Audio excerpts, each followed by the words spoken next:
The Galactic Military Training Station Omega-7 floated in the darkness between star systems, a massive structure that looked like a metal spiderweb stretched across space. Inside its steel corridors, hundreds of alien species trained to become soldiers in the Universal Defense Force. Today, something unusual was happening. A human had arrived. Sarah Chen stepped off the transport ship, her small frame dwarfed by the towering aliens around her. At 5 feet 6 inches, she was tiny compared to the crawl warriors who stood 9 feet tall with their blue-scaled skin, or the Vorthan soldiers whose 4 arms could crush metal beams. The other recruits turned to stare at her, and whispers filled the arrival bay. "Is that really a human?" asked Zektar, a reptilian saurian whose teeth were as long as Sarah's fingers. "I heard they come from a low-gravity world. Look how weak it is." "They barely have any natural weapons," laughed Gorvak, a bear-like ursine covered in thick fur and muscle. "No claws, no fangs, no armor. Just soft pink skin." Sarah heard every word, but she kept walking with her duffel bag over her shoulder. She had trained for this moment for 2 years back on Earth. She knew what they would think of her. Humans were new to the galactic community, having only made first contact 5 years ago. Most aliens had never seen one in person. The processing officer, an insect-like chitin with compound eyes, looked down at Sarah with what might have been surprise. "Name?" It clicked in Galactic Standard. "Sarah Chen, reporting for basic training, sir," she said clearly. The chitin's antennae twitched. "You are very small." "Are you sure you're in the right place? This is combat training, not diplomatic corps." "I'm sure, sir." Behind her, more laughter erupted. A group of crawl warriors were making bets on how long the human would last. The favorite was 3 days. One optimistic gambler said a week. Sarah was assigned to Barracks 12, which she shared with 20 other recruits from various species. When she entered, conversations stopped. A massive creature covered in armor plates and standing 12 feet tall turned to look at her. This was Throck, a Goliath from a high-gravity world where the weakest members of their species could bench-press a ground vehicle. "You must be lost, little thing," Throck rumbled, his voice like grinding stone. "The civilian quarters are in Section B." "I'm exactly where I'm supposed to be," Sarah replied, finding her assigned bunk and starting to unpack. A sleek, cat-like Felixian named Prita slinked over, her purple fur shimmering. "I've studied your species. Humans are omnivores from a temperate world. You have no enhanced senses, no natural defenses. Your muscle density is laughable compared to most of us. Why would you even attempt military service?" Sarah finished making her bed with military precision before answering. "Because someone has to be first." The room erupted in laughter again. Even the usually serious Vorthan, Crix, chuckled with all 4 arms crossed. "The first to fail spectacularly, maybe." That night, as Sarah lay in her bunk, listening to the various breathing patterns of her alien bunkmates, some who didn't even need oxygen, she thought about why she was really here. Earth needed to prove itself to the galactic community. They needed trade agreements, protection treaties, and respect. The fastest way to earn that was through military service. She had volunteered, knowing she would face this mockery. The next morning, alarm sirens blared at 500 hours. Sarah was already awake, dressed, and ready. She had been up since 0430, a habit from her training on Earth. The other recruits stumbled out of their bunks, groaning and complaining in a dozen different languages. "How is the human already ready?" Gorvak grumbled, his fur sticking up in all directions.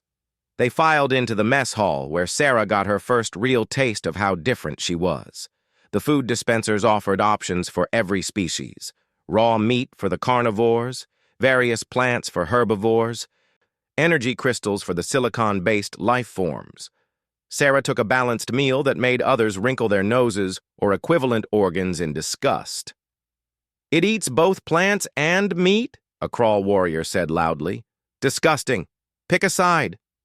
Instructor Valorix entered the mess hall, and immediate silence fell. Valorix was a reaper, one of the most feared warrior species in the galaxy. Standing 8 feet tall with natural blade-like protrusions from her arms and a tail that could slice through steel, she had never been defeated in combat. Her black exoskeleton gleamed under the lights as her 4 eyes surveyed the recruits. "Welcome to hell," she said simply. "I am Instructor Valorix. Over the next 16 weeks, I will break you down and rebuild you as soldiers. Most of you will fail. Some of you will quit. A few might even die." Her eyes lingered on Sarah. "Especially the weak ones." More snickers from the other recruits. "Today, we begin with physical assessment," Valorix continued. "You will be tested on strength, speed, endurance, and combat capability. This will determine your training track." They were led to a massive training dome where various equipment and obstacle courses were set up. The first test was strength, lifting progressively heavier weights. The Goliaths, like Throck, easily lifted weights that would crush a building. The Crawl and Ursine performed impressively. When it was Sarah's turn, she could only manage what was considered lightweight by galactic standards. "Pathetic," someone muttered. The speed test was next. The Felixians and other agile species blazed through the course. Sarah's time was respectable, but nothing special. During the endurance test, running laps around the dome, she kept a steady pace, while others sprinted ahead. By lap 20, some of the stronger species were slowing. By lap 50, many had dropped out. Sarah kept running at the same steady pace. "Why isn't it stopping?" Prida panted, having dropped out at lap 40. By lap 100, only a handful were still running, including Sarah. Her breathing was controlled, her stride consistent. Some recruits started paying attention. By lap 150, Sarah was one of only 3 still running. The other 2 were from species known for extreme endurance. When Instructor Valorix finally called a halt at lap 200, Sarah was still running steadily. She wasn't the fastest, but she had outlasted almost everyone. "Interesting," Valorix said, making a note on her datapad. The combat assessment was where everyone expected Sarah to fail completely. Recruits were paired up for sparring matches. Sarah watched as aliens with natural weapons and superior strength battled each other. Claws flashed, tails whipped, and the medical team stayed busy. "Human Chen," Valorix called. "You're paired with recruit Zektar." The Saurian grinned, showing rows of sharp teeth. He outweighed Sarah by 200 pounds and had claws that could gut prey in seconds. The other recruits gathered to watch what they assumed would be a quick and embarrassing defeat. Zektar didn't even bother taking a proper stance. He lunged forward, claws extended, expecting to end this in seconds. Sarah sidestepped at the last moment, grabbed his extended arm, and used his own momentum to flip him over her shoulder. The Saurian hit the ground hard, confused about what just happened. He got up snarling and attacked again, this time more carefully. Sarah stayed calm, moving constantly, never where Zektar expected her to be. She didn't try to match his strength. Instead, she redirected it using angles and leverage. When he overextended on a swipe, she swept his legs. When he charged, she pivoted and let him crash into the wall. The fight went on for 10 minutes. Zektar grew increasingly frustrated and tired while Sarah conserved her energy. Finally, in a move that made several recruits gasp, she managed to get behind him and apply a chokehold that even his thick scales couldn't protect against. He tapped out, gasping for air. The training dome was silent. "How?" Throck rumbled. Instructor Valorix made more notes. Recruit Chen used a fighting technique that focuses on redirecting an opponent's strength rather than opposing it. Interesting. Very interesting. But the day wasn't over. The final assessment was the one Sarah had been dreading. The Apex test. This was why Instructor Valorix was here. As a Reaper, she was an apex predator species. The test was simple. Stand in a room with her for 1 minute while she projected her full predatory presence. It was a test of mental fortitude. Many recruits fainted. Some ran screaming. It triggered the deepest prey instincts in most species. One by one, recruits entered the chamber. Most lasted only seconds before their instincts took over. Even the mighty Throck barely made it 30 seconds before his body betrayed him and forced him to flee. The Crawl Warriors, despite their bravado, cowered and whimpered. It wasn't about being brave. It was about biology. When faced with a perfect predator, the body's automatic responses took over. "Recruit Chen!" Valorix called. Sarah entered the chamber. Valorix stood in the center, and suddenly the temperature seemed to drop. The Reaper's presence filled the room like a physical weight. Every instinct in Sarah's body screamed at her to run. Her heart rate spiked. Adrenaline flooded her system. Her muscles tensed, ready to flee. But Sarah did something unexpected. She smiled. Valorix tilted her head, confused. She increased the pressure, letting her killing intent fill the space. She was death incarnate, the thing that hunted in the dark, the nightmare of 1,000 species. Sarah's smile widened. "Is that all you've got?" Gasps came from the observation window where other recruits watched. No one smiled at a Reaper. No one. Valorix pushed harder, projecting the full weight of her predatory nature. In her mind, she was death approaching, inevitable and terrifying. The room grew darker, colder. This was the presence that had made entire squads of hardened soldiers freeze in terror. Sarah took a step forward. The watching recruits couldn't believe their eyes. The human was walking toward Valorix, not away. Another step, then another. "You know what's funny?" Sarah said, her voice conversational despite her body shaking with adrenaline. "On Earth, we have thousands of species that could kill us. Bears, tigers, sharks, snakes, spiders, even tiny bacteria. We evolved surrounded by death." Another step closer. "But we didn't evolve to run. We evolved to think, to plan, to persist." Sarah was now standing directly in front of Valorix, looking up at the Reaper who towered over her. "We became the apex predators of our world not through strength or claws or venom. We did it by being too stubborn to know when we were supposed to be afraid." The minute timer rang. Sarah had not only lasted the full time, but had walked right up to the apex predator. Valorix stared down at the small human, her 4 eyes unblinking. Then, for the first time anyone could remember, the Reaper took a step back. "Dismissed," Valorix said quietly. Sarah walked out of the chamber to find the entire recruit class staring at her in silence. The mocking had stopped. The laughter was gone. In its place was something else. Uncertainty. That night in the barracks, no one spoke to Sarah directly, but she could feel them watching her, studying her, re-evaluating her. When Prita finally approached, it was with a different attitude than before. "That thing you did in the combat test, using Zektar's strength against him, could you teach me?" Sarah looked up from the book she was reading on her datapad. "Sure. It's called Aikido, one of many human martial arts." "Martial arts? We have hundreds of different fighting styles on Earth.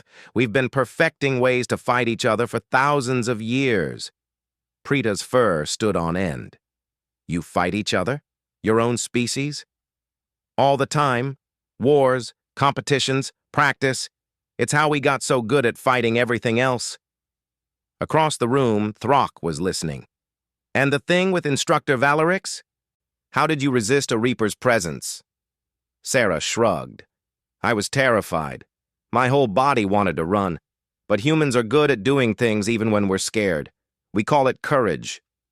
"But the biological imperative," Crix started. "Can be overridden," Sarah finished. Humans do it all the time. We jump out of aircraft for fun. We swim with predators. We climb mountains that try to kill us. Fear is just another obstacle to overcome.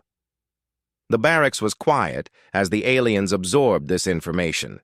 They had assumed humans were weak because they lacked natural weapons and defenses. They hadn't considered that a species that had to rely on intelligence and willpower might develop those traits to extraordinary levels. Gorvak, who had been one of the loudest mockers, finally spoke. The endurance test. You weren't even tired at 200 laps. I was tired, Sarah corrected. But humans are persistence hunters. Our ancestors would chase prey for hours until it collapsed from exhaustion. We're built for endurance, not sprints. And you eat everything, plants and meat, another recruit noted. That's not disgusting, that's efficient. Sarah nodded. We can survive on almost anything. We can live in frozen wastelands or burning deserts. We can eat food that would poison other species. We adapt. Zektar, still nursing his bruised pride from the sparring match, asked, "What else can humans do that we should know about?" Sarah thought for a moment. We form pack bonds with anything. On Earth, we've made friends with wolves, big cats, even reptiles. We see something dangerous and think, I want to pet it. We're probably the only species that would look at a reaper and wonder if it likes belly rubs. Several recruits made choking sounds at the mental image of someone trying to pet Instructor Valerix. That's insane, Prida said. Yeah, Sarah agreed. But it works. How do you think I was able to walk up to her? Part of my brain was categorizing her as a potential friend instead of just a threat. The lights out signal sounded, but sleep didn't come easily for many of the recruits. They had learned something important today.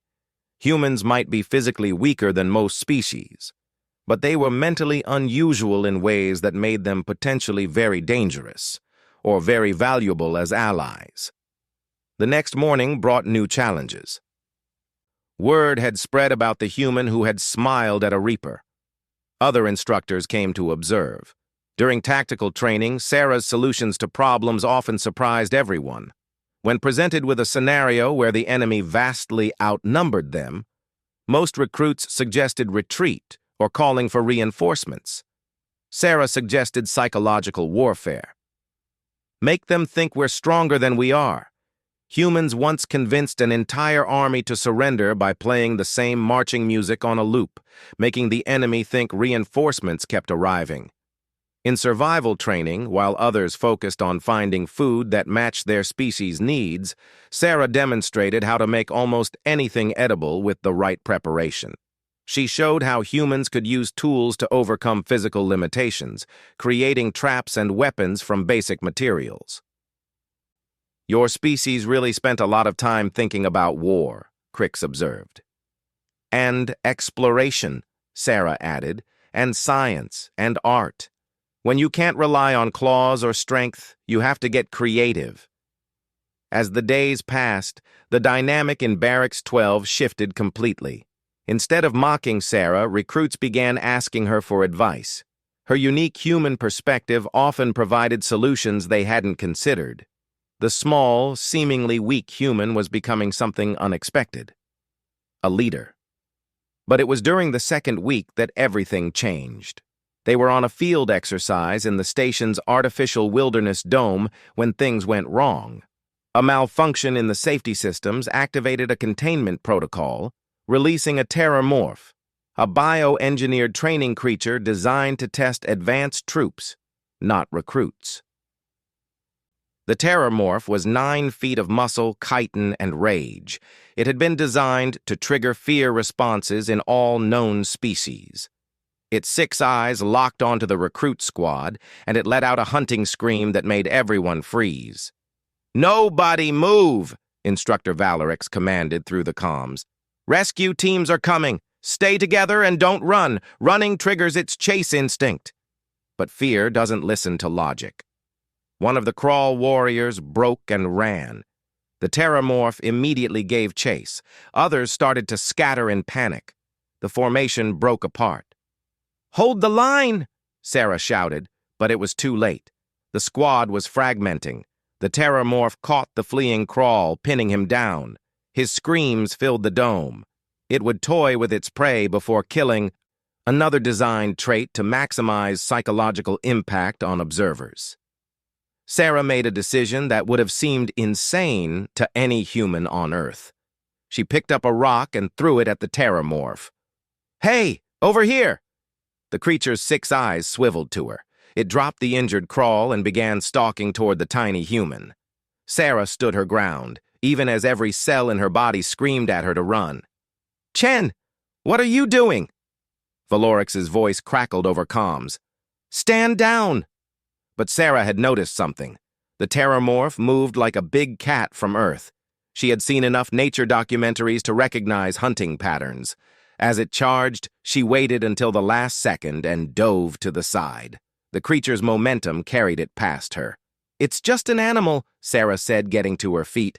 "A scary one, but still an animal." The terramorph turned, confused. Prey didn't usually dodge so calmly. It charged again. Sarah dodged again, this time throwing dirt in its eyes. The creature snarled, frustrated. "Everyone, form up," Sarah commanded. Surprisingly, the panicking recruits started listening to her. "Throck, Gorvak, you're our heavy hitters. Flanking positions. Prita, Zektar, you're fast. Harassment duty. Everyone else grab rocks, sticks, anything. We're persistence hunters now." "She's gone mad," someone whispered. But Throck moved into position, then Gorvak. One by one, the recruits fell into formation around the human who was standing up to a nightmare. What followed was 15 minutes of coordinated harassment. Every time the terramorph focused on one recruit, others would distract it. They didn't try to match its strength. They exhausted it. Sarah directed them like a conductor, using each species' strengths while covering their weaknesses. "It's slowing down," Crix observed. "The human is right. It's just an animal, and animals get tired." When the rescue team finally arrived, they found something unprecedented. A squad of recruits led by a human, circling an exhausted terramorph that could barely stand. The injured crawl had been evacuated to safety. No one was dead. Instructor Valorix arrived with the rescue team.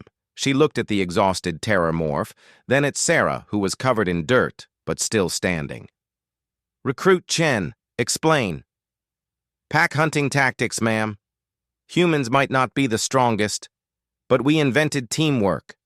The terramorph was designed to fight individuals, not a coordinated group." Valorix's 4 eyes blinked slowly. "You turned prey species into pack hunters. We're all predators when we work together, ma'am." The Reaper made that unsettling head tilt again. "Report to my office after medical clearance, all of you." As the recruits filed out, supporting each other, Throck rumbled quietly to Sarah. "I apologize for calling you weak, human." "Don't apologize," Sarah replied. "I am weak compared to you, but humans learned long ago that weakness just means you have to be smarter." The medical bay was busy treating minor injuries and exhaustion. The crawl warrior who had fled first approached Sarah's bed. "You saved my life, after I mocked you. Why?" Sarah shrugged. "Because that's what squadmates do. Besides, anyone would have run from that thing." "Fear isn't shameful. Letting it control you is." Word of the incident spread through the station. A human recruit had faced down a terramorph and turned a panicking mob into an effective fighting force. The other training battalions started looking at their own human recruits, if they had any, with new eyes. That evening, Sarah stood in Instructor Valorix's office. The Reaper studied her with those unnerving 4 eyes. "Do you know what you did today was impossible?" Valorix asked. "Impossible by whose standards, ma'am?" "Mine." Valorix pulled up a holographic display. "The terramorph is designed to trigger overwhelming fear in 347 known species. Its pheromones, appearance, and vocalizations are specifically engineered to cause panic, yet you organized a defense. Humans have a saying, ma'am, courage isn't the absence of fear, It's action in spite of fear. And teaching prey species to hunt? Sarah chose her words carefully. With respect, ma'am, I don't think there are prey species, just species that haven't learned their predators yet. Valorix was quiet for a long moment. You think you could teach this to others? This human way of thinking? I already am, ma'am. Barracks 12 is starting to get it. Get what exactly? That strength comes in many forms. Physical power is just one. Intelligence, endurance, cooperation, adaptability, creativity, these are strengths too. Humans had to maximize all of them because we couldn't rely on just one. The Reaper stood and walked to the window overlooking the training grounds. The Universal Defense Force has a problem, Recruit Chen. We've grown complacent. We categorize species as predator or prey, strong or weak, useful or useless. But war doesn't care about categories. No, ma'am, it doesn't. Valorix turned back. I'm reassigning you. Sarah's heart sank. She was being kicked out after all. You'll still train with your barracks, Valorix continued, but you'll also spend 2 hours each day teaching your human perspectives to other squads. Consider it an experiment. Ma'am, if you can teach a crawl warrior to think tactically instead of just charging, if you can show a Goliath that intelligence beats strength, if you can make a Phylixian work in a team instead of alone, then humans might be the most valuable addition to our forces in centuries. Sarah saluted. I won't let you down, ma'am. See that you don't. Dismissed. As Sarah left the office, she found half her barracks waiting in the corridor. So? Preeta asked anxiously. Are you being expelled? No. I'm being made a teacher. Of what? Throck rumbled. Sarah grinned. How to think like a human. The group walked back together, and for the first time since arriving, Sarah felt like she truly belonged. The laughter had stopped. The mockery was over. In its place was something better. Respect. But more importantly, she had planted a seed. These aliens were starting to understand that humans weren't weak. They were just strong in ways that weren't immediately obvious. They couldn't match a Crawl's claws or a Goliath's strength, but they could outthink, outlast, and outmaneuver. And in a galaxy full of diverse threats, that kind of strength might be exactly what the Universal Defense Force needed. Over the next few weeks, Sarah's classes became increasingly popular. At first, only a few curious recruits showed up. But as word spread about the human teaching unconventional tactics, more came. She taught them about guerrilla warfare, psychological operations, endurance hunting, pack bonding, tool use, and most importantly, how to turn perceived weaknesses into strengths. Your enemy expects you to fight like a saurian, she told Zektar during one session. So don't. Fight like something else. Surprise them. She taught the massive Goliaths how to use misdirection. Everyone expects you to be slow and obvious.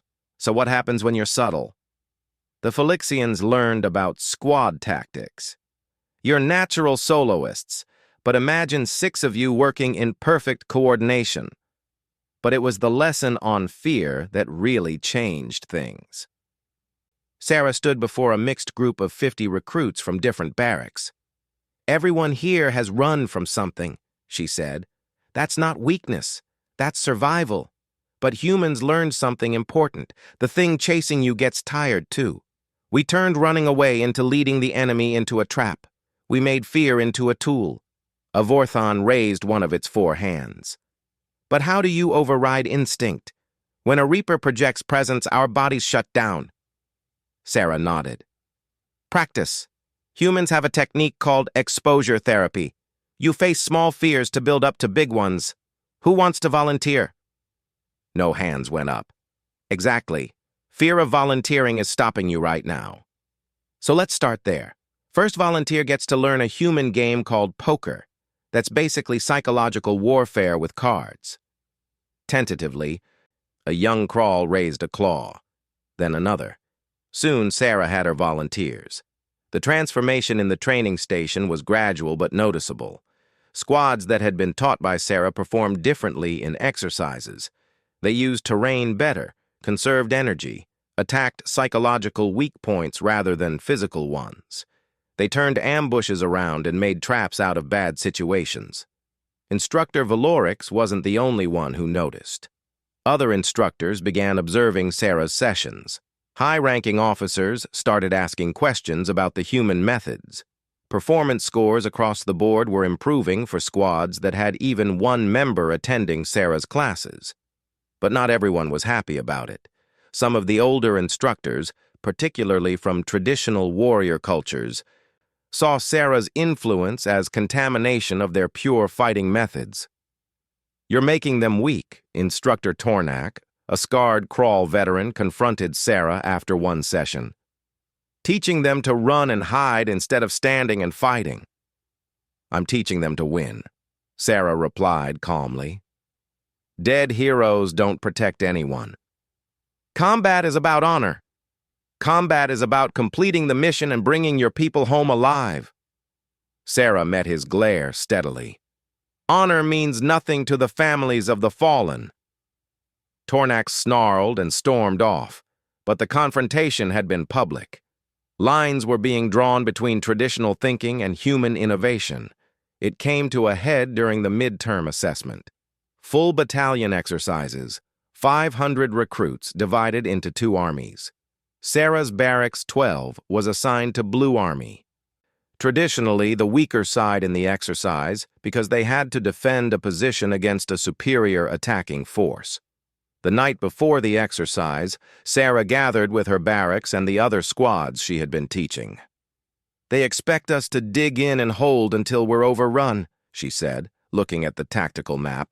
"It's designed to teach us about honorable last stands." "So we hold the line with courage?" Throck asked, though his tone suggested he already knew the answer. Sarah smiled. "No, we're going to win." The exercise began at dawn. Red Army, following traditional doctrine, formed up for a massive frontal assault. They had the numbers, the heavy hitters, and the high ground. By all conventional metrics, Blue Army would fall within 2 hours. Sarah had convinced Blue Army's appointed leader, a sharp Vorthan named Kelix, to try something different. Instead of concentrating forces at the defense point, they scattered into small teams throughout the exercise area. Red Army advanced to find nothing. The defensive position was empty except for automated decoys. Confused, they pressed forward, assuming Blue Army had retreated. Then the harassment began. Small teams hitting supply lines, fake alarms from multiple directions, smoke grenades creating phantom armies. Red Army's organized advance turned into a scattered mess as they tried to respond to threats from every direction. "Guerrilla tactics," Sarah explained to her team as they set another distraction. "Make them think we're everywhere." The crawl warriors, who normally would charge into glorious battle, were learning patience. The Phylixians were coordinating in small packs. The Goliaths were using their strength for rapid fortification instead of direct combat. By noon, Red Army was exhausted, demoralized, and spread thin. That's when Blue Army concentrated for a focused strike on Red's command position. The inferior force won in 6 hours. In the observation tower, Instructor Valorix watched with what might have been satisfaction. Next to her, other senior instructors were in heated debate. "This isn't how war is fought," Tornak protested. "No," agreed Commander Axiom, the station's highest-ranking officer. "This is how wars are won." The exercise aftermath was chaos. Red Army couldn't understand how they'd lost. They had followed doctrine perfectly. Blue Army recruits, many of whom had never won an exercise before, were ecstatic. "The human did this," someone said. It wasn't an accusation. It was awe. Sarah found herself surrounded by recruits wanting to learn more, but she directed attention to others. Kelix made the tactical decisions. Throck led the fortification teams. Prida coordinated the scouts. I just offered suggestions. "Human suggestions," Prida corrected. "That's what made the difference." That evening, Sarah was called to Commander Axiom's office. The elderly Celestial's crystalline form hummed with harmonic frequencies that translated as speech. Recruit Chen, you have disrupted 10,000 years of military tradition in 10 weeks. I apologize if I've overstepped, sir. I didn't say it was bad. Axiom's form shifted colors. Tell me, what do you know about the Devourers? Sarah's blood chilled. Everyone knew about the Devourers. A hostile species from beyond the galactic rim that consumed entire systems. The whole reason the Universal Defense Force existed was to prepare for their eventual return. Only what's public knowledge, sir. They adapt to any defense, consume all resources, and haven't been seen in 50 years. 53, Axiom corrected. And in our last engagement, we lost 12 systems before stopping them. Do you know why we finally succeeded? No, sir. Random chance. A quantum storm disrupted their coordination. We won by accident, not strategy. The commander's form darkened. Traditional warfare failed. Strength failed. Technology failed. We need new approaches. Understanding dawned on Sarah. You want humans in the UDF for our unconventional thinking. I want humans because you're insane by galactic standards. You weaponize fear. Befriend predators and teach prey to hunt. You might be the random element we need. Sarah stood straighter. How can I help, sir? Graduate, excel, rise in rank, and keep teaching others to think like humans. Axiom pulsed brighter. But be careful. Not everyone appreciates change. Instructor Tornak has many supporters among the traditionalists. I understand, sir. Do you? Your little revolution is making waves beyond this station. Some see it as evolution, others as contamination. Watch your back, Recruit Chen. Sarah left the meeting with mixed feelings. She had wanted to prove human worth to the galaxy. She hadn't expected to become a symbol of change that threatened established powers. Back in Barracks 12, she found her squad mates in heated discussion. They're saying Tornak is pushing for Sarah's removal, Crix reported. Claims she's undermining proper military discipline. That's rust rot, Gorvak growled. She's making us better. Better at what? Zektar asked. Fighting or thinking? Both, Throck rumbled. That's what scares them. Sarah sat on her bunk, thinking. Maybe we need to show them that human methods enhance traditional ways, not replace them. How? Preeta asked. A slow smile spread across Sarah's face. Who wants to learn about something humans call combined arms tactics? The next few weeks became a careful balance. Sarah continued her classes but made effort to show how human concepts could enhance alien combat styles rather than replace them. She taught Crawl warriors how psychological warfare could make their charges more terrifying. She showed Goliaths how misdirection could multiply their strength's impact. Slowly, some traditionalists began to come around. Not Tornak, he remained stubbornly opposed, but others saw the merit in adaptation. The real test came during Advanced Combat Week. Recruits faced increasingly dangerous scenarios, including live fire exercises and actual combat drones. The washing out rate was always high. This was where training became real. Sarah's influence showed clearly. Squads that had embraced human tactics had a 40% higher success rate. They took fewer casualties, completed objectives faster, and showed better resource management. But it was the final day of Combat Week that changed everything. The Apex Predator trial. Each recruit had to face a randomly selected Apex Predator from the galaxy's most dangerous species in single combat. Not to win, that was impossible, but to survive for 5 minutes. The casualties were never fatal, but medical bays stayed busy treating everything from broken bones to psychological trauma. It was considered the ultimate test of a warrior's spirit. Sarah drew her opponent and felt the entire station hold its breath. She would face Instructor Valorix. The arena fell silent as Sarah entered. Across from her, Valerix stretched her blade arms, her tail whipping back and forth. This wasn't the controlled presence from the first test. This was a Reaper in full combat mode. "No weapons for you, human," Valerix announced. "Let's see if your methods work against absolute superiority." The match began. Valerix moved like liquid death, faster than anything that size should move. Sarah dodged, barely, leaving threads from her uniform on the Reaper's blades. She couldn't match the speed or strength. She couldn't even effectively run in the confined arena. So she did something unexpected. She started talking. "You know what's interesting about Reapers," Sarah said, diving under a tail swipe. "You're perfect predators. No fear, no doubt, no hesitation." Valerix didn't respond, focusing on her attack patterns.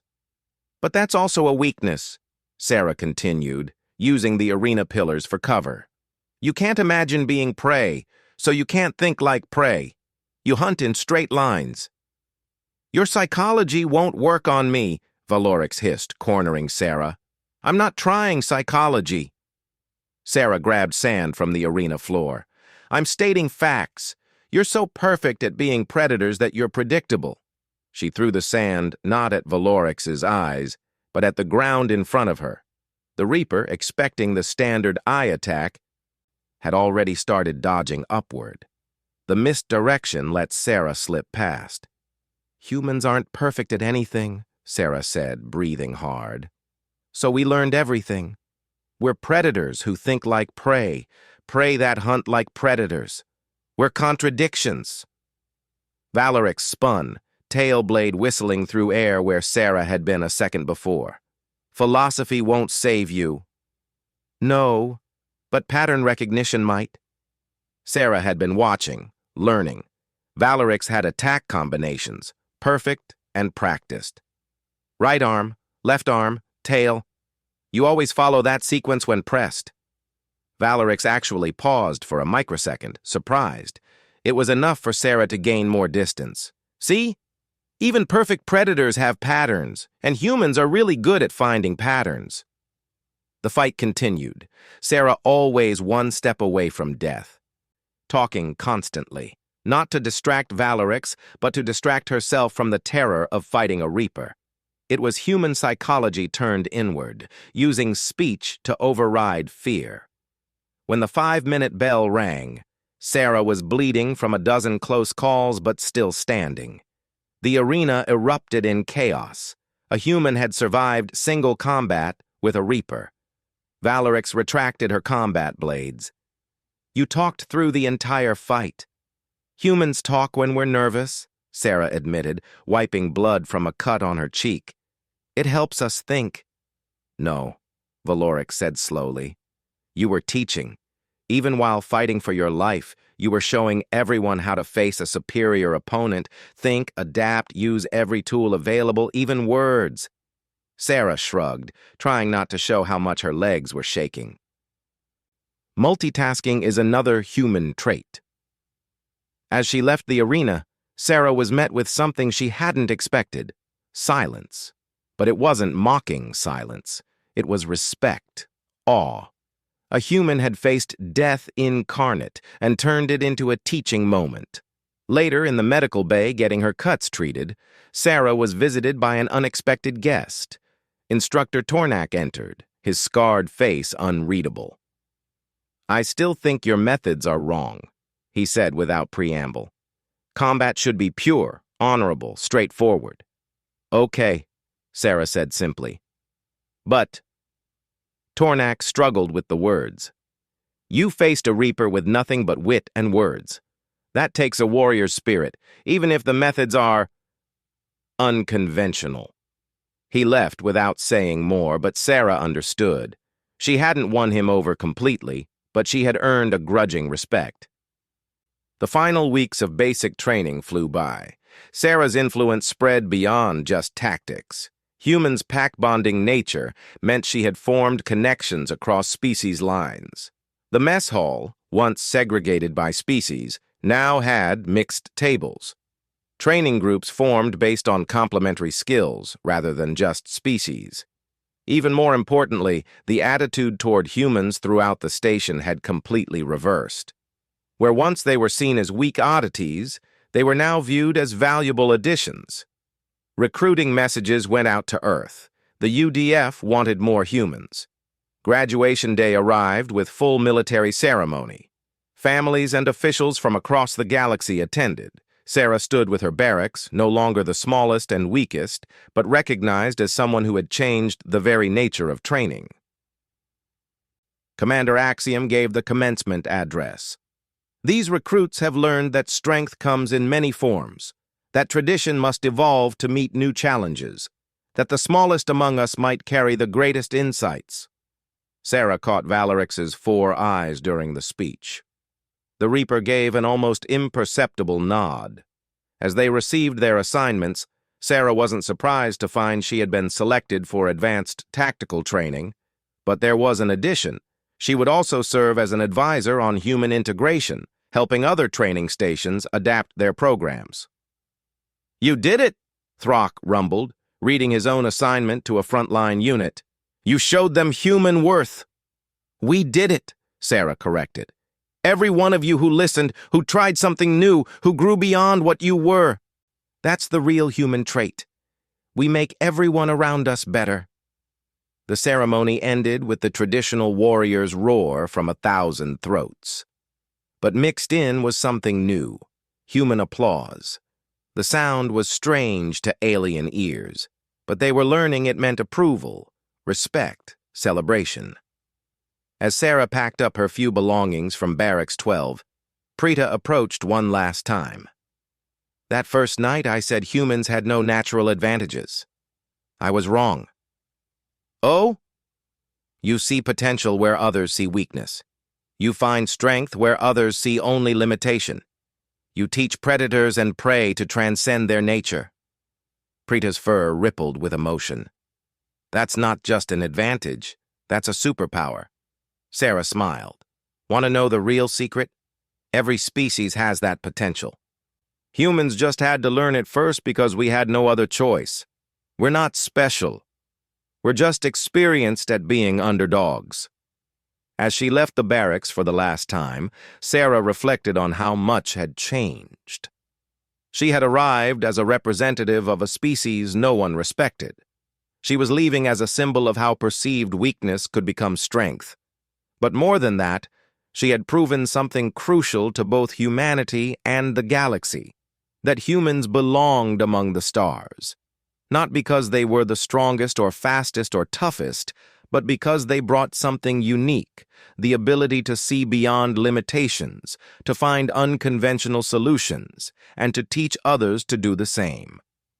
The transport ship waiting to take the graduates to their new assignments was the same model Sarah had arrived on, but everything else was different. As she boarded, she wasn't alone. Her squad, her pack, boarded with her. Crawl and Goliath, Felixian and Saurian, Vorthan and Ursine, and one small human who had changed how they all saw themselves. "So," Zektar asked as they settled in for the journey, "what's the first thing you're going to teach at the academy?" Sarah thought for a moment. "Probably the same thing I taught here, that there are no prey species in this galaxy, only predators who haven't realized it yet." "And the Devourers?" Gorvac asked. "When they return?" Sarah's expression hardened with determination. "Then they'll learn what humans have known all along. The most dangerous predator isn't the one with the biggest teeth or sharpest claws. It's the one that refuses to stop thinking, refuses to stop fighting, refuses to give up." "You really think we can beat them?" Throck asked. "I think 'we' is the key word," Sarah replied. "A human alone is weak, but a human who can unite others, who can teach pack hunting to an entire galaxy, that's unstoppable." As the transport lifted off, Sarah watched the training station shrink below. She had completed her mission, proving human worth to the galaxy.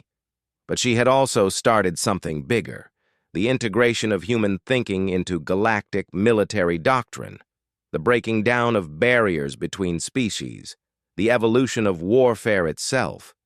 And somewhere in the back of her mind, she knew this was just the beginning. The Devourers would return eventually. But when they did, they would face a united galaxy that had learned to think like humans. They would face prey that had become predators. And that might just be enough to save them all. The Advanced Tactical Academy orbited a gas giant in the Kepler system, its crystalline spires reaching toward the stars like frozen lightning. This was where the best military minds in the galaxy came to learn the art of warfare at its highest levels. Sarah Chen pressed her face against the transport window, watching shuttles dart between the massive structure's docking bays like insects around a hive. "Nervous?" Throck asked from the seat that groaned under his massive frame. "Excited," Sarah corrected, though her stomach was doing flips. "This is where they train fleet commanders and strategic planners. The people who graduate from here shape galactic policy." "And now they want a human perspective," Zektar added, his reptilian features showing what Sarah had learned was amusement. "You've started something big, Chen." The docking procedure took an hour, security checks and biological scans ensuring no threats entered the academy. Sarah noticed the guards paying special attention to her, whispered conversations following her passage. Word had already spread about the human who made a Reaper step back. The Academy's interior was a marvel of engineering, with gravity fields adjusted for each species and atmospheric zones providing optimal conditions for everyone. Sarah's assigned quarters were in the Mixed Species Wing, a recent addition that showed how her influence was already changing things. Her roommate was already there when she arrived, a void walker named HFY. Sarah had never seen one in person before. They were rare, coming from the space between galaxies where light itself was scarce. HFY looked like a living shadow given form, with eyes that held the depth of empty space. "You are the human Chen," HFY said, her voice like whispers in the dark. "The one who teaches prey to become predators." "Just Sarah is fine. And I don't teach them to become anything, I just show them what they already are." HFY tilted her head, a gesture that made reality seem to bend slightly around her. "Interesting. My people have a saying, 'In the void, all hunters become hunted.' Perhaps we have something to learn from each other." The next morning, Sarah reported to her first class, Advanced Threat Assessment. The instructor was Admiral Kresh, a veteran Saurian whose scars told stories of 100 battles. He looked at the mixed group of students, his gaze lingering on Sarah. "Forget everything you learned in basic," he began.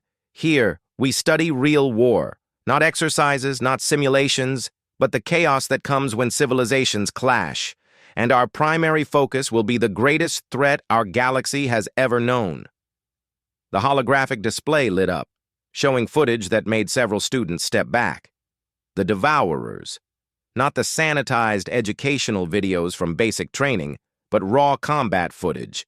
Ships being torn apart by living weapons, planets stripped bare in days, entire fleets disappearing into biological monstrosities the size of moons. "They adapt," Admiral Kresh continued. "Every weapon we use, they develop a counter. Every strategy they learn. In our last engagement, we lost 40% of our forces. The only reason they retreated was damage from an unpredictable quantum storm."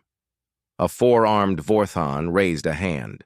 "Sir, if they adapt to everything, how do we prepare?"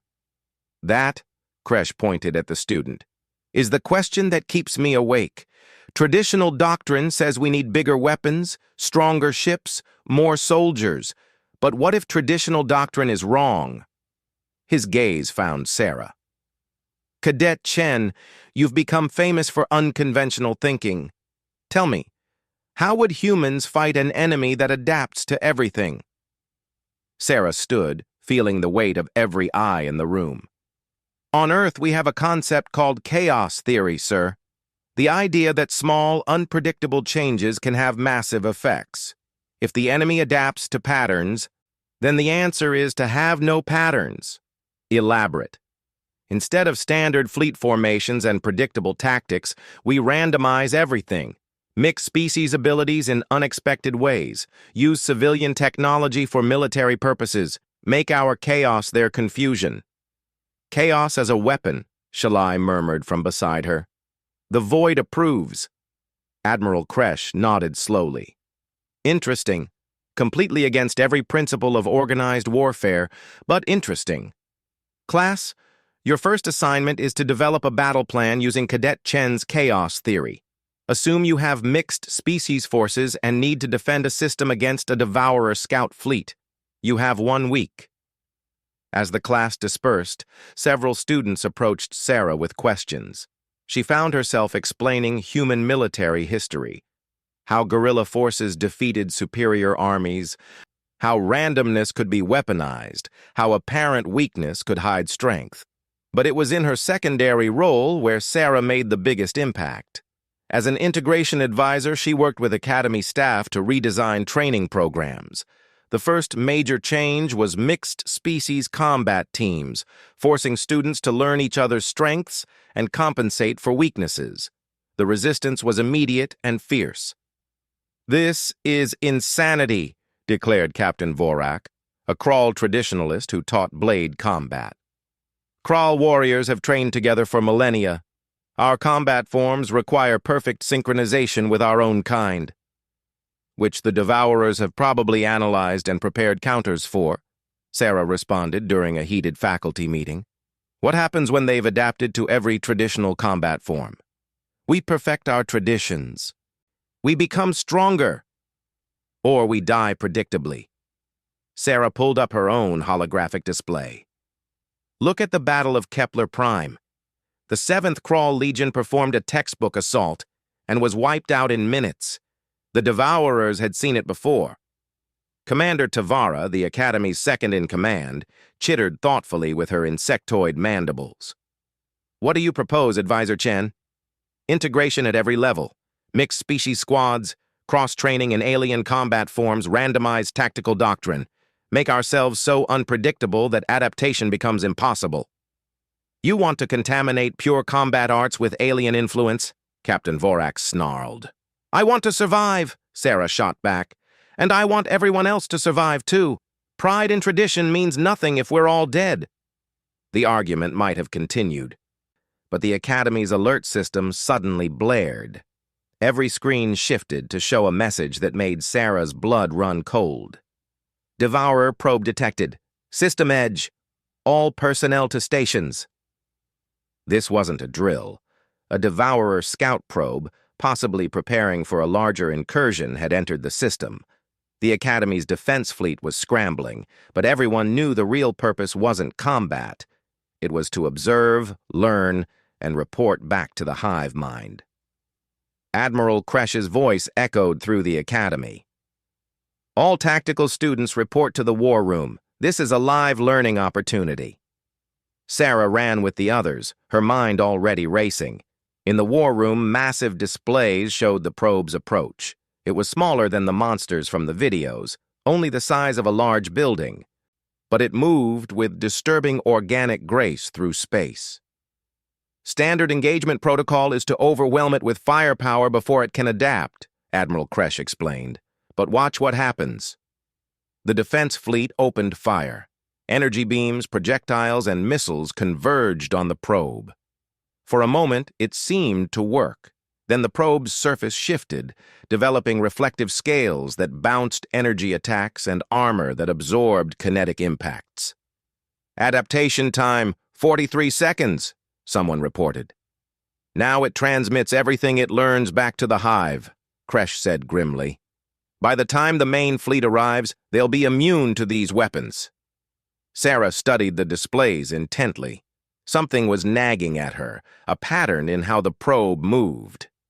"Admiral, can you overlay the probe's movement pattern with its adaptation zones?" "Why?" "A hunch, sir." The overlay appeared, and Sarah saw it. "There. Look at the timings. It doesn't adapt everywhere simultaneously. There's a sequence, starting from the impact point and spreading. The adaptation takes processing power. So, Captain Vorak demanded. So we overload it. Hit it with everything at once, not just weapons, but sensory chaos, lights, sounds, radiation, gravity pulses, anything that requires analysis.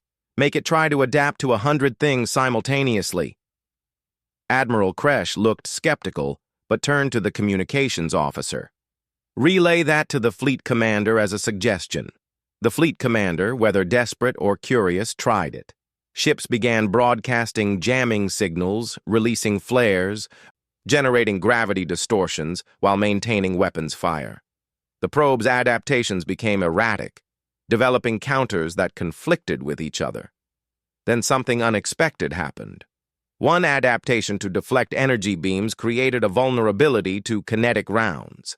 The probe, trying to process too many threats, made a mistake.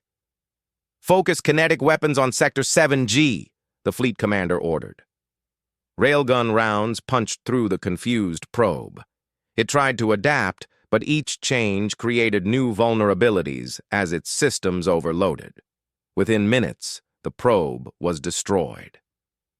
The war room erupted in excitement, but Sarah noticed Admiral Kresh and Commander Tavara exchanging meaningful looks. Cadet Chen. Tavara's compound eyes focused on her. Report to the command deck immediately. Sarah followed the senior officers to a secure conference room where several figures waited in holographic form. She recognized some of them: fleet admirals, planetary governors, and, surprisingly, Instructor Valorix. Cadet Chen, one of the admirals began. What you just witnessed has happened only 3 times in our history. A Devourer unit making a tactical error. Explain your thinking. Sarah took a breath. The Devourers are perfect at adaptation, but perfection requires processing. They analyze threats and develop counters based on patterns. But chaos has no pattern. Too much random input causes their system to make imperfect choices. She's suggesting we fight the Devourers with controlled chaos, Valorix explained. Human military doctrine applied on a galactic scale. It's more than that, Sarah continued, emboldened. We need to rebuild our entire approach. Mixed unit tactics, random weapon combinations, strategies that change mid-battle. We need to be so unpredictable that adaptation becomes a liability. The discussion continued for hours. Sarah found herself defending ideas that went against every established military principle. But the evidence was hard to argue with. Human unconventional thinking had just saved the system from reconnaissance that could have led to invasion. When she finally returned to her quarters, Shalai was waiting.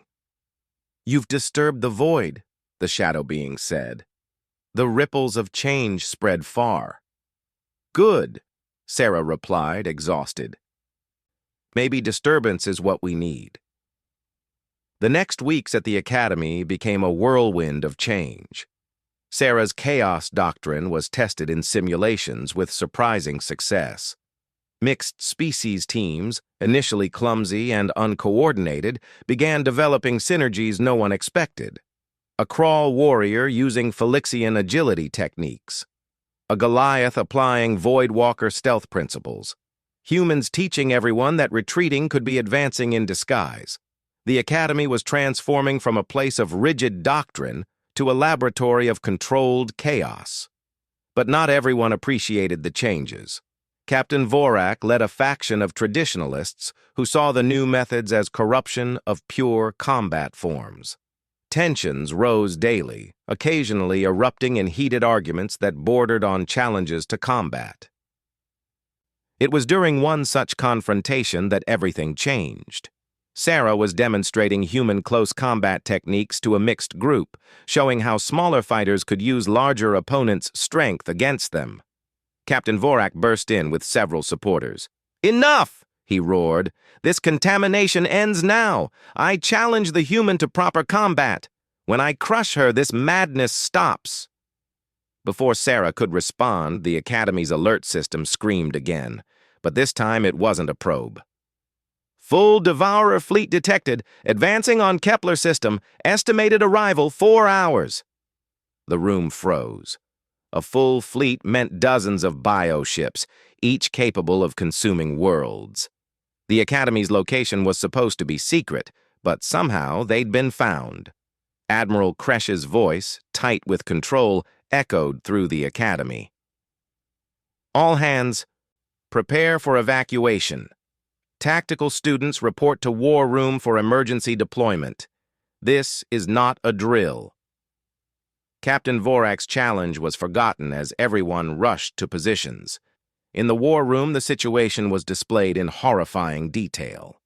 47 Devourer vessels of various sizes, from probe class to planet killers, advancing in a formation that defied conventional understanding. "Evacuation ships are loading," Commander Tavara reported. "But we don't have enough capacity for everyone. Some will have to remain and hold them off." "The defense fleet," someone asked. 12 ships against 47 bioweapons that adapt to any attack. The odds were clear in her tone. Sarah stared at the display, her mind racing. Traditional tactics would fail. Even chaos doctrine might not be enough against such overwhelming force. They needed something more, something impossible. "Admiral," she said suddenly, "what if we don't fight them?" Every head turned to her. "Explain," Kresh ordered. "The Devourers consume and adapt, but they're still biological. They follow instincts, even if they're highly evolved ones. What if instead of fighting, we confuse their instincts, make them fight each other?" Impossible. They're a hive mind. But individual units still need to process local information. Look at their formation. It's designed to support each other. But what if we made them see each other as threats? Shalai suddenly straightened. "The Void has a technique. Sensory manipulation on a massive scale. We could project false signatures, make their units appear as enemies to each other." "That's never been tested in combat," Tavara protested. "We've never faced annihilation either," Sarah countered. She turned to the room. "Who else has abilities or technologies that could contribute? Not weapons, but confusion?" A Felixian raised a paw. "We have pheromone systems that trigger aggression in most species." "Goliaths can generate localized gravity distortions," Throck added from where he stood. "Saurians have bioelectric fields that scramble nervous systems," Zektar contributed. One by one, species offered abilities that seemed useless in traditional combat, but might contribute to sensory chaos. Sarah coordinated rapidly, her human talent for seeing connections bridging abilities into a plan that was insane, impossible, and their only hope. "We can't destroy them," she said finally, "but we might be able to make them destroy themselves, or at least buy time for full evacuation." Admiral Kresh looked around the room at students and faculty working together, traditional barriers forgotten in the face of extinction. "Do it, whatever resources you need." The next 3 hours were controlled chaos. Ships were modified with equipment never intended for military use. Crews were reorganized by ability rather than species. Traditional formations were abandoned for something that looked like madness, but had underlying method. Sarah found herself on the bridge of the training cruiser Defiant, coordinating with mixed species crews across the small fleet. Captain Vorak was there too, his challenge forgotten as he worked to integrate crawl berserker pheromones into the ship's environmental systems. "1 hour to contact," the sensors officer announced. "Is everyone ready?" Sarah asked over comms. "As ready as anyone can be for insanity," came Valorix's voice. The Reaper had arrived on a fast courier ship, officially as an observer, but unable to resist joining what might be the galaxy's last stand. The Devourer fleet approached in perfect formation, bioships pulsing with absorbed energy from previous victories.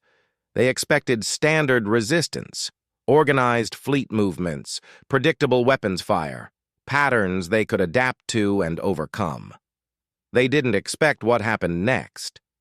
The Academy fleet scattered randomly, each ship broadcasting different signatures. Felixian pheromones mixed with Voidwalker sensory distortions.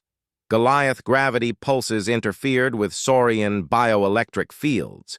human psychological warfare techniques, false communications, holographic duplicates, even music broadcasts, added to the chaos. The Devourer's initial response was standard. Bioships extended weapon tentacles, preparing to fire. Then confusion set in. A planet killer class suddenly veered away from its target, firing on a smaller escort that registered as a massive threat. Another bioship began consuming itself, its sensory systems convinced it was surrounded by food. "It's working," someone breathed. "Maintain chaos," Sarah commanded. "Random patterns, no repetition." The Academy fleet danced through space in movements that would make any tactical instructor weep. Ships flew upside down relative to galactic plane, spun in circles while firing, broadcast love poetry in 17 languages. It was madness with purpose. The Devourer fleet's perfect formation shattered. Bioships collided as their navigation systems gave conflicting information. Some froze in place, overwhelmed by input. Others lashed out randomly, hitting their own forces as often as empty space. But it couldn't last. The hive mind was adapting, slowly filtering out false inputs. The larger ships began recovering first, their more complex processing systems finding patterns in the chaos. "They're breaking free," Valerix reported. "We've bought perhaps an hour." "Evacuation ships are away," Admiral Kresh announced. "All non-essential personnel evacuated, but we still have 3,000 souls on the Academy." Sarah made a decision that would haunt her. "All ships, prepare for Stage 2. We're going inside their formation." "That's suicide," Captain Vorak protested. "No, it's human." Sarah's voice was steady. "We're persistence hunters, remember? We don't have to win, we just have to not lose long enough."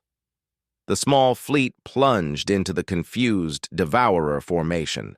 At close range, the sensory chaos was even more effective. Bioships fired on each other, unable to distinguish friend from foe. The Academy ships wove between them, always moving, never predictable. But they were taking damage. The Courage lost engines. The Determination was grazed by acid that ate through hull plating. They couldn't dodge forever. Then sensors detected something that made Sarah's heart sink. The largest Devourer ship, a moon-sized monstrosity, was breaking free of the chaos. Its more advanced processing systems were filtering out their tricks. Weapon systems began targeting the Academy ships with increasing accuracy. "All ships, scatter," Sarah ordered, but she knew it was too late. The bio-dreadnought could destroy them all. That's when the impossible happened. Space ripped open near the Devourer fleet. Not a normal hyperspace window, but something older, darker. From the tear emerged ships unlike anything in known space. Crystalline structures that bent light around them, moving with predatory grace. "What in the void?" Shalai whispered. The new arrivals didn't hesitate. Beams of impossible energy lashed out, striking Devourer ships with effects that defied physics. Where they hit, bioships simply ceased. Not destroyed, not damaged, but erased from existence. The Devourer fleet, facing a threat they couldn't adapt to, began retreating. The survivors fled into hyperspace, leaving behind the dissolved remnants of their forces. The mysterious fleet hung in space for a moment. Then one ship broke formation, approaching the battered Academy defenders. Sarah's communication system activated without input. The figure that appeared on screen made everyone step back. It was humanoid, but wrong. Too tall, too thin, with eyes that held depths of experience no mortal should have. But what shocked Sarah most was that she recognized the basic features. It looked like a human. An impossibly evolved ancient human. "Well done, young cousins," the figure spoke in perfect Earth Standard English. "Your chaos opened the door we've been waiting to walk through for millennia." "Who? What are you?" Sarah managed. The figure smiled, an expression both familiar and alien.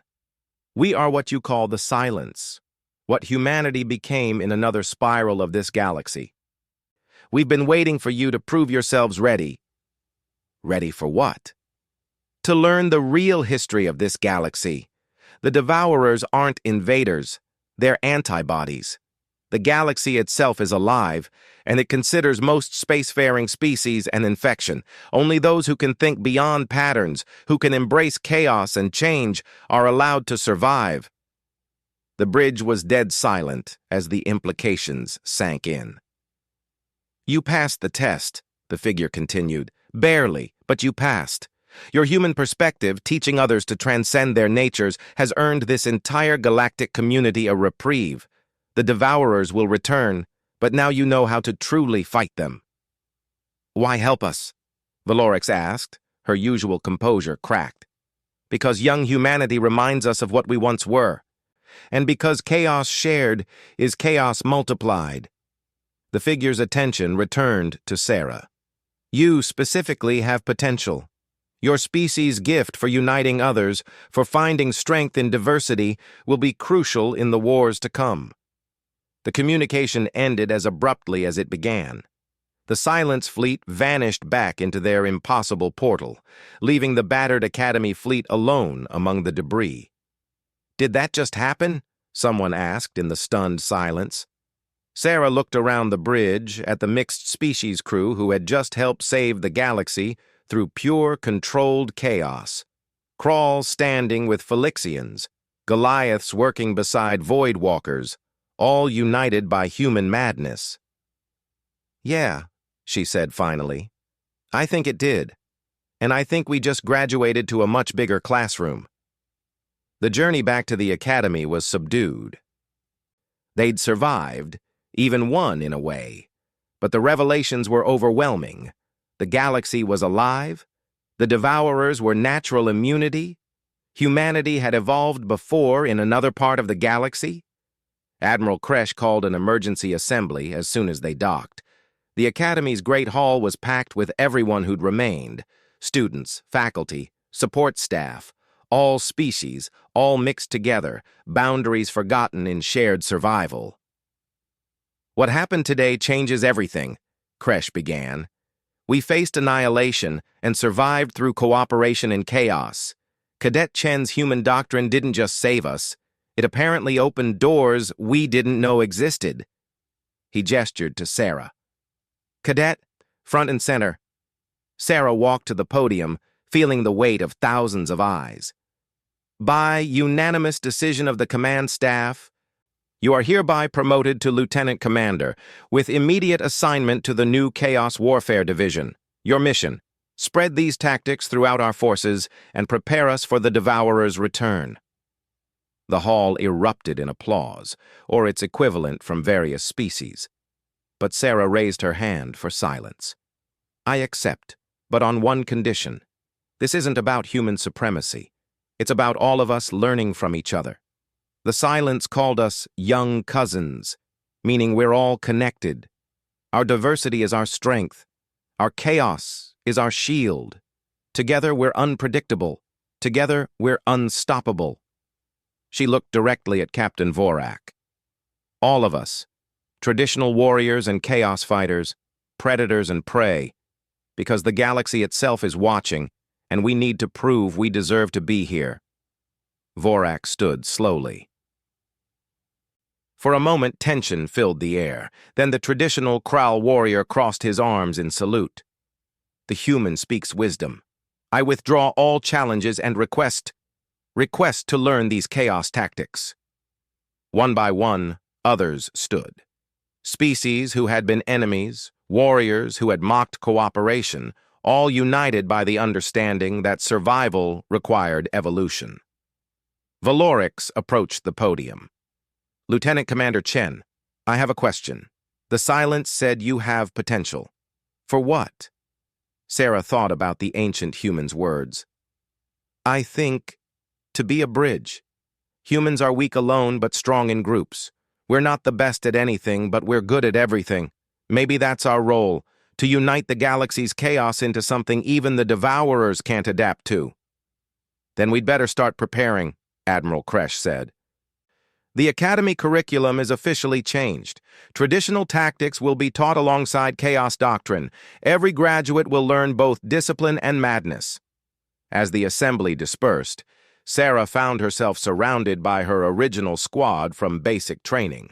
Throck, Gorvak, Praita, Zektar, Krix, all had requested transfer to serve under her command.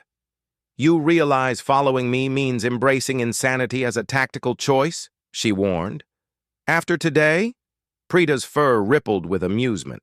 "Sanity is overrated." That night, Sarah stood on the observation deck, looking out at the stars. Shalai materialized from the shadows beside her. "The void speaks of change," the Void Walker said. "The patterns of fate are shifting. The small human who was mocked has become the catalyst for galactic evolution." "I just wanted to prove humans belonged," Sarah said quietly. "You proved more than that. You proved that belonging isn't about fitting in, it's about bringing something unique to the whole." Shalai's form shifted. The silence were right. This is just the beginning. Sarah nodded, watching ships arrive from across the galaxy. Word was spreading about the Battle of Kepler, about human tactics that turned certain death into impossible victory. Recruitment requests were pouring in for the Chaos Warfare Division. Species were volunteering to learn, to change, to evolve. In trying to prove human worth, Sarah had started something bigger. A revolution in thinking that might just save the galaxy. The Devourers would return, but they would face something they couldn't adapt to: unified chaos, directed by human insight and embracing all species' strengths. The Academy that had once echoed with laughter at human weakness now hummed with energy of transformation. And at its center, a small human who had walked up to a Reaper and smiled, teaching the galaxy that sometimes the greatest strength was knowing how to be weak together. As Sarah headed to her quarters to prepare for the next day's challenges, she passed a group of new recruits arriving for emergency training. She heard one, a young Crawl, whisper to another, "Is that her? The human who made the Devourers run?" "That's her," confirmed the other. "The one who teaches chaos." Sarah smiled to herself, from mockery to legend in a few short months. But the real victory wasn't personal glory. It was the sight of those recruits, different species already talking, already learning from each other, already preparing to face the galaxy's challenges together. The war with the Devourers was far from over. The mysteries of the silence and the living galaxy awaited investigation. But for now, humanity had found its place among the stars, not as conquerors or superiors, but as the species that reminded everyone else that strength came in many forms, and the greatest power was the ability to change. Tomorrow would bring new challenges. But tonight, Lieutenant Commander Sarah Chen, formerly the weakest recruit in the Academy, slept soundly, knowing she had helped the galaxy take its first step toward a chaotic, unpredictable, beautifully human future. 2 years had passed since the Battle of Kepler. The Chaos Warfare Division had grown from a single department to a galaxy-spanning organization. Lieutenant Commander Sarah Chen stood in the Strategic Command Center of Fortress Prime, the mobile battle station that served as the new headquarters for experimental warfare. Around her, dozens of species worked in harmony that would have been impossible before. Crawl warriors discussed guerrilla tactics with Felixian scouts. Goliath engineers built weapons based on Voidwalker stealth principles. The galaxy had embraced chaos, and it was working.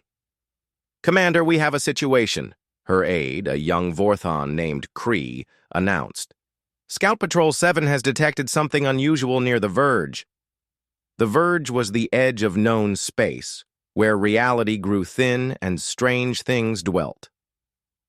Sarah pulled up the data on her holographic display and froze. The readings were unlike anything in their databases. "Get me Admiral Kresh and the senior staff," she ordered, "and send an encrypted message to Valorix. Tell her we might have found what the silence warned us about." Within an hour, The command center was filled with the galaxy's best military minds. The holographic display showed the Scout Patrol's findings, a massive biological signature, but one that didn't match Devourer patterns. This was older, more primal. Energy readings are off the scale, the science officer reported. Whatever this is, it's been dormant for millions of years. The Scout's proximity seems to be waking it up. Could be a Devourer queen, someone suggested. No, Valorix said, her 4 eyes studying the data intently. This is something else, something the Devourers themselves might fear. As if responding to her words, the display flared.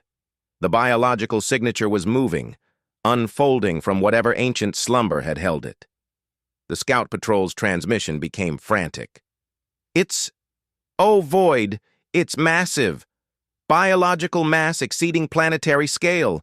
It's looking at us. The transmission cut off. Silence filled the command center. Then new data flooded in from long-range sensors. The thing was moving toward inhabited space, and preliminary scans suggested it was unlike anything in their records. Ancient, hungry, and aware. How long until it reaches the first populated system? Sarah asked quietly. At current speed, 6 days, came the answer. And our fleet positions? Scattered on Devourer patrol. It would take 2 weeks to assemble a proper response force. Sarah studied the trajectory, her mind racing through possibilities. Then she noticed something. It's not heading for the nearest system. Look at the path. It's going toward Cathara. Cathara was a world of significance, not for its resources or population, but for its history. It was where the first Galactic Council had formed, where species had first set aside differences to work together. It was a symbol. It's testing us, she realized. This is another trial like the Devourers, but older. Then we need the Chaos Fleet, Admiral Kresh decided. Everything we've learned, every insane tactic. Commander Chen, you have operational command. Sarah felt the weight of responsibility but pushed it aside. This was what they'd trained for. Signal all Chaos units. We're implementing Operation Maelstrom, and get me a direct line to the silence frequency. If they're watching, we might need their insight. The next days were controlled pandemonium. Ships gathered not in traditional formations, but in seemingly random clusters. Weapons were modified with technology that shouldn't work together, but somehow did. Species mixed in ways that defied conventional wisdom. Sarah barely slept, coordinating elements that ranged from massive dreadnoughts to single-pilot fighters modified with coffee makers, the human contribution to psychological warfare. Nothing confused aliens like the smell of Earth beverages in space. On the 4th day, as the fleet assembled near Cathara, they got their first clear view of what they faced. The command center fell silent as the image resolved on screen. It was beautiful and terrible, a creature of living starlight and shadow, vast beyond comprehension. Tentacles of dark matter stretched between dimensions. Eyes like dying suns regarded the gathering fleet with intelligence older than civilizations. By the void, Shalai whispered. It's a cosmic worm. I thought they were legend. Apparently not, Sarah said, forcing her voice steady. What do the legends say? That they're judges. When a galaxy grows too ordered or too chaotic, they arise to reset the balance. They can't be fought, only impressed. Impressed by what? The legends don't say. Sarah stared at the impossible creature, her human instinct screaming at her to run, but stronger than fear was curiosity. What impressed a being that had seen the birth and death of stars? All units, hold position, she commanded. No aggressive moves. We're going to try something. Try what? Valorix asked. Being human. Sarah activated the fleet-wide communication. This is Commander Chen to all vessels. I want every ship to do something that represents your species' unique nature, not weapons, not threats. Show this entity who we are. Show it why we deserve to exist. The response was immediate and varied. Crawl ships performed warrior dances in space, their movements spelling out ancient poems of honor. Phylixian vessels created light patterns that told stories of hunt and family. Goliaths sang, their ships' hulls resonating with deep songs that carried through vacuum. Humans contributed too. Music broadcasts, mathematical proofs, images of Earth from space to children's drawings. One enterprising pilot even managed to spell out a joke in maneuvering thrusters. The cosmic worm watched, its star eyes focusing on different displays. Slowly, impossibly, something like amusement rippled through space. Then it spoke, not in words but in concepts that bypassed language and struck directly at consciousness.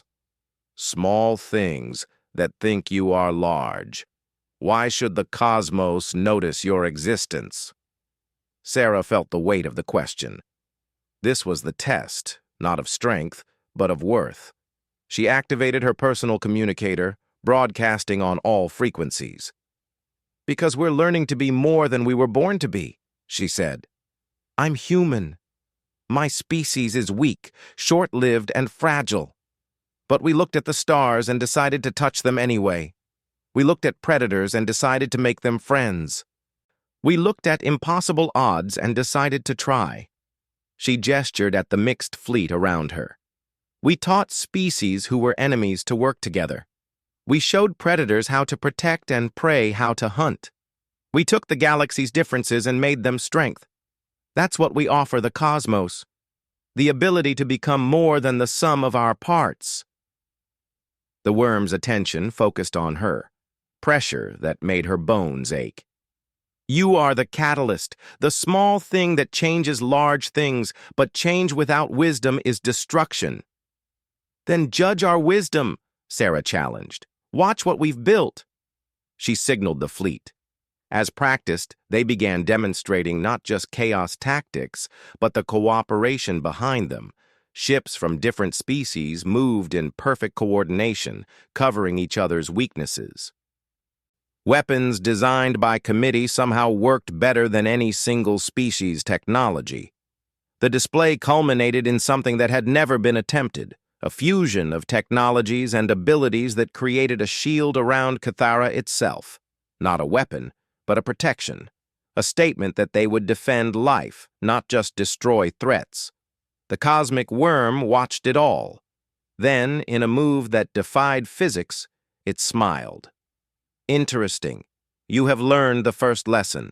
Diversity is strength, but there are greater tests ahead. We'll face them, Sarah said, together. Perhaps, but first, you must face your mirrors. Before anyone could ask what that meant, space twisted. From tiers in reality emerged ships that made the fleet recoil in recognition. They were looking at themselves, but wrong. Darker.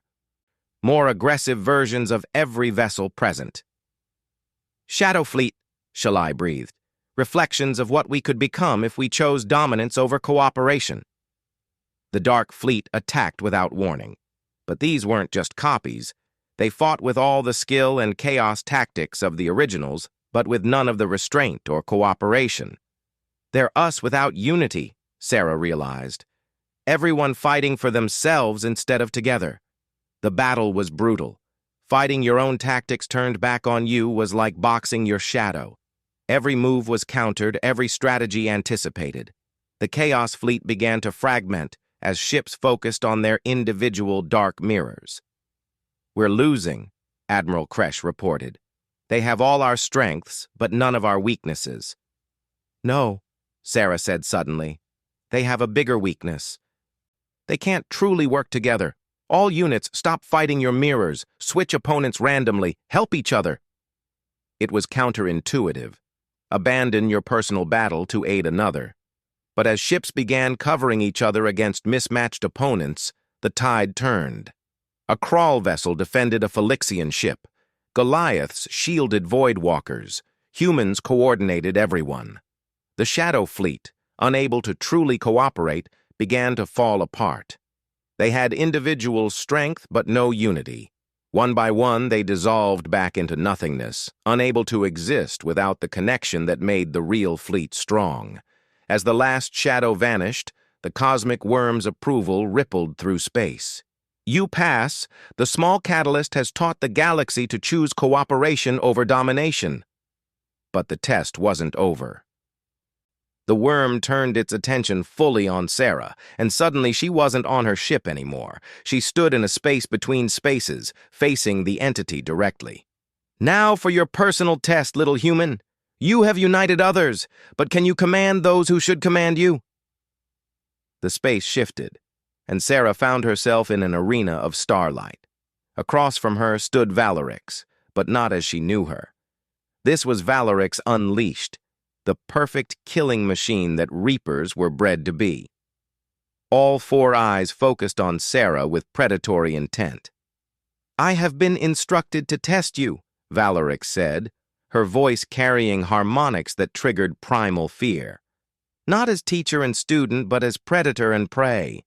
Show the worm why humanity deserves to lead. Sarah's heart raced. Fighting Valerix in training was one thing. This was different. The Reaper moved with speed that blurred reality, claws extended, death incarnate. But Sarah didn't fight. Instead, she spoke. I won't fight you, Valerix. The Reaper paused, confused. Then you'll die. Maybe, but I won't fight a friend. That's not the human way. Sarah stood her ground as Valerix circled. You're not my enemy. You never were. Even when everyone thought Reapers were just killing machines, I saw what you really were. Protectors who became so good at eliminating threats that everyone forgot you choose who to protect. Valerix's tail lashed. Pretty words won't save you. I don't need saving. I need you to remember why you became a teacher, why you stepped back that first day when I smiled at you. Sarah took a step forward. Because you recognized something in that crazy human recruit. Someone who saw you not as a monster, but as a person. The Reaper charged. Sarah didn't dodge. At the last instant, Valerix's claws stopped a hair's breadth from Sarah's throat. Why won't you defend yourself? Valerix demanded. Because I trust you, Sarah said simply. That's what humans do. We trust. We pack bond. We see the best in others even when they can't see it themselves. And right now, I see a friend who's being forced to play a role she doesn't want. For a long moment, they stood frozen. Then Valerix stepped back, retracting her claws. You're insane, the Reaper said. Yeah, but it works. Sarah smiled. So, are you going to kill me? Or are you going to help me show this cosmic judge what real strength looks like? Valerix tilted her head in that familiar gesture. Then, in a move that shocked even the cosmic worm, she knelt. I follow your lead, Commander Chen, not because you're strong, but because you make everyone around you stronger, including me. The arena dissolved. They were back in space, but something had changed. The cosmic worm's entire attention was focused on the small human who had made a perfect predator choose to follow rather than hunt. Impossible, the entity mused. The apex bows to the weak. Not weak, Sarah corrected. Different. And that difference is what your galaxy needs. We don't conquer, we connect, we don't dominate, we elevate. That's the human gift, seeing potential where others see only hierarchy. The worm was silent for a long moment. Around them, the fleet held its breath. The Devourers will return, it finally spoke. They are part of the galaxy's immune system. But you have shown that this infection of consciousness can become symbiotic rather than parasitic. The judgment is thus: survive, grow, prove that diversity and cooperation can overcome any challenge. And if we fail? Admiral Kresh asked. Then the galaxy will cleanse itself and start again as it has before. But the worm's attention returned to Sarah. Something tells me this small catalyst will continue to create large changes. With that, the cosmic worm began to fade, returning to whatever dimension it normally inhabited. But before it vanished completely, it left one last message for Sarah alone. The silence watches, the devourers adapt, the galaxy lives, and in the center of it all, a human teaches the universe that strength has many forms. Cherish that gift, little catalyst. The cosmos has need of it. Then it was gone, leaving only normal space and a fleet trying to process what had happened. Did we just get approved by the universe itself? Someone asked in the silence. I think we just got homework, Sarah corrected. Survive, grow, and keep proving cooperation beats conflict. Valerix approached, no longer in combat mode. You could have ordered me to stand down, used your rank. That's not how respect works, Sarah replied. You don't command apex predators. You earn their trust. You show them that following someone isn't weakness. It's choosing to be part of something bigger. The Reaper made that head tilt again. 2 years ago, you were a recruit everyone mocked. Now you're teaching the galaxy new ways to think. Do you ever wonder how that happened? Sarah looked around the bridge at the mixed species crew, all working together, all having passed tests that should have been impossible. It happened because humans are really good at one thing, refusing to accept limitations. We look at impossible and see opportunity. We look at enemies and see potential friends. We look at the universe trying to kill us and decide to make friends with it instead. An alert chimed. New contacts on sensors. Sarah's heart sank as she recognized the signatures, a massive devourer fleet, larger than anything they'd faced before. The real test was beginning. All units, prepare for engagement, she commanded. Remember your training. Trust each other. And let's show the devourers what happens when the entire galaxy thinks like humans. Orders. Commander? Valorix asked, and there was no irony in a perfect predator asking a human for direction.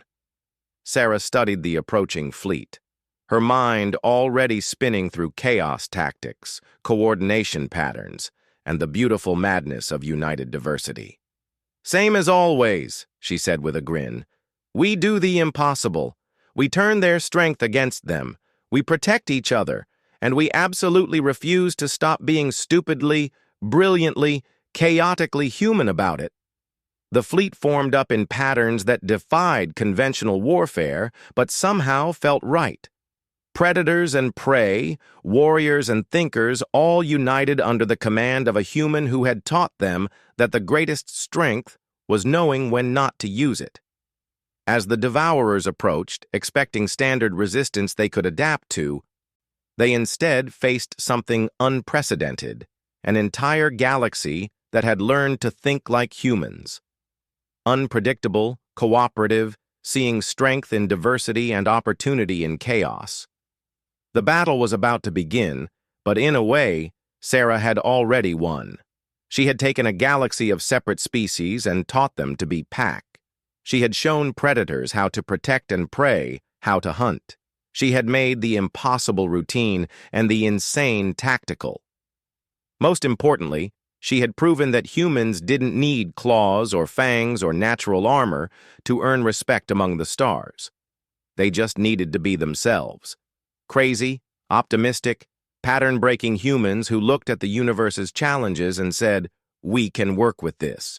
For the record, Valorix said as weapon systems charged, following a human into battle against impossible odds while using tactics that shouldn't work is the most terrifying thing I've ever done.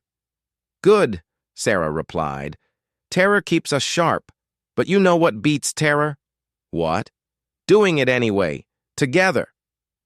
The Devourer fleet entered weapons range, and chaos erupted. But it was directed chaos, purposeful madness, the kind that humans had perfected over millennia and now shared with the galaxy.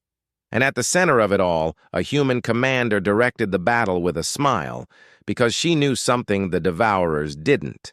When the entire galaxy learned to be gloriously, impossibly human, there was no force in the universe that could stop them. The laughter had stopped. The mockery was ancient history. In its place was respect, unity, and the absolute certainty that hiring humans had been the best decision the Universal Defense Force ever made. Because humans didn't just bring weapons or tactics or technology. They brought the one thing no amount of evolution or adaptation could counter, the ability to make everyone around them believe in impossible things. And in a universe full of predators and prey, of ancient judges and adaptive threats, that human gift for inspiring impossible unity might just be the key to survival. As the battle raged and species fought side by side in ways their ancestors could never have imagined, Sarah Chen allowed herself one moment of satisfaction. She had come to the stars to prove human worth. She had done something better. She had taught the stars to be human, and the galaxy would never be the same.